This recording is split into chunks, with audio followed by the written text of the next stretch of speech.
जय जगन्नाथ सांग मैंने मु आगु थे छतु आचार करी यहाँ हूँ पार्वण छतु केवल ये दशहरा समय रे ही फुटी थाए। ये छतु को मुझे भल भाव धोई देती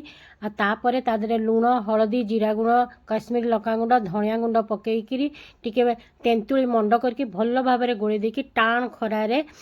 ताकू सुखई देती दी तीन दिन सुखे दी दिन तीन दिन दरकार नहीं दी दिन सुखैला परे तादे सोरिष तेल भी मुझे पकई देती। यहाँ थिला मोर गोटे सांगर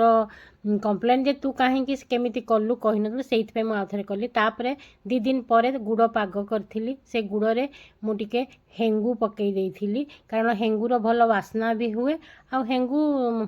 आचार पचड़ को भी बेसी दिन रखा दिए तापर ता देहरे मोर खरारे ही सुखी मु रांधि नी ये ही मु रांधिली तापर काले नष्ट हो बोली टिके भिनेगार दे देती प्रायतः आंब आचार फांब आचार जो मसला पड़े मुझे मसला ही पकई देखो मोर आचार प्रस्तुत।